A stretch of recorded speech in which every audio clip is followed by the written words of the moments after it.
EM Ranjit Basumatary बिथाङा गावनि बियाबाव गोजां बोथोरखौ नोजोर बोनानै गोरिब नखरनि सुबुंफोरनो कम्बल राननानै होदों। EM रनजित बसुमतारीनि बेबादि बाखनायथाव हाबा मावनायखौ बिथांनि बियाबनि रायजो राजाफ्रा प्रमद बर' दैदेननाय UPPL सोरखार आरो EM रनजित बसुमतारीनिसिम साबायखर बावो। EM रनजित बसुमतारी आरो नोंथांमोननि बे 11 चिरां जरानि लाइमोन गांखंनि दैदेनगिरि नोंथांमोना नोंथांमोननि बियाबाव थानाय मोनफ्रोमबो प्राइमारि बा BCDC लेभेलाव नोंथांमोना दिनै गोरिब दुखिया सुबुंफोरनो दिनै कम्बल राननानै होदों। मा बेवहाय दिनैहाय गिबियाव आङो बिटिआरनि आथिखालनि चिफ प्रमद बर' साननिसिम आङो खुलुमनाय जासिग्रोबाय। दिनैहाय बिटिआर गभर्नमेन्टनिफ्राय दिनैहाय नैबे गुसु बोथोराव दिनै मा होनो गोरिब दुखिया न'खरनो थांखिनानै बिथांमोनखौ नोजोर बोनानै दिनै नैबे मुहुर्त गोजांनाय समाव जोङो बिटिआर गभर्नमेन्टनिफ्राय कम्बल राननाय बे हाबाफारिया सोलिबाय थादों। जोंनियावल' नङा 40टा समस्थियाव बे अलरेडि हाबाफारिया सोलिगासिनो दङ। दिनैहाय जोङो 14 नं चिरां दुवाराव जोङो दिनै रानजेनबाय। मोनबा प्राइमारियाव रानदों जों दिनै बेंटल सेरफांनिफ्राय जागायनानै दिनैहाय नैबे थाइखाजरा प्राइमारि एबा BCDCनि सिङाव दिनै जोङो रानफैबाय आरो नेक्स्टआव आद्रा थानाय जोङो प्राइमारिफोराव जोङो रानलांबाय थागोन।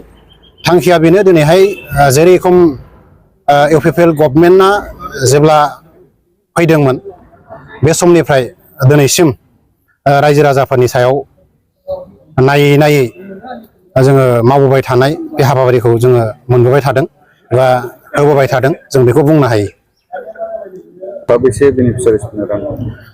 दिनैहाय जोङो मोनसे प्राइमारियाव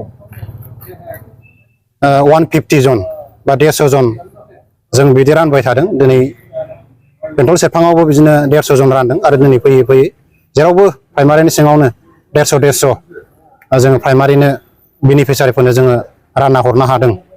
बेखिनि पार्टि हिसाबै नोंथांमोना फैगौ बिसायख'थिनि माबायदि दिलै जानानै दं? पार्टि हिसाबैथ' जोङो UPPL गभर्नमेन्टआ खुनु पास होनायनि खोथा गैया। बेवहाय जोङो जेरैखि जाया जोङो फैगौ जानो गोनां बिसायख'थियाव अल BTCआवनो बा बिटिआर ओनसोलावनो जोङो मोजां गासैबो समस्थियाव जोङो देरहाजोबगोन बे मिजिंखौनो लानानै दिनैहाय जोङो खामानि मावगासिनो दङ। आरो इयुथ हिसाबैबो जोङो गोबां फैबाय थानाय समाव माबायदि जोङो गोजौ फारसे मोजां पजिसन लानानै देरहाहोनो हायो बेखौसो लानानै जोङो दिनै खामानिबाय थादों। देरहानायाथ' अलरेडि देरहाखागोन आरो 14 हिसाबैथ' नोङो बुंनो बाहाय गोनांथि गैया। एकदम 100% जोङो देरहाखागोन। मोनसे गोनांथार फोसावनाय। बे खौराङा नोंथांनि थाखाय गोनांथि जागोन। गोनांथि खौराङा बेनोदि चिरांनि काजलगाव SBI ब्रान्चनि नांजाबनाय रोंगौथि गोनां डक्टर सुमिक देबजों लोगोसे माखासे डक्टर मोननो हानाय गंसे मोजां देहा फाहामग्रा SD क्लिनिक दङ। फै बिदिब्ला बे देहा फाहामसालियाव मा राहा मोननो हायो नायनि। डायबेटिसनि थाखाय फाहामथाय, सरासनस्रा सावस्रि फाहामथाय, बिखा बेरामनि सायाव फाहामथाय। नोंथाङा जुदि बेफोरबादि बेरामजों भुगिनांदोंब्ला काजलगाव SD क्लिनिकआव थांनानै नायजाहैनो हागोन। नायजानायनि सम फुंबिलिनि 9 रिंगानिफ्राय सानजौफुनि 1 रिंगासिम आरो बेलासिनि 5 रिंगानिफ्राय मोनाबिलिनि 7 रिंगासिम नायजानो हागोन। नोंथाङा सुलाद लानो थाखाय 7002293924 9954687336 जानबुं नम्बराव सुलाद ला।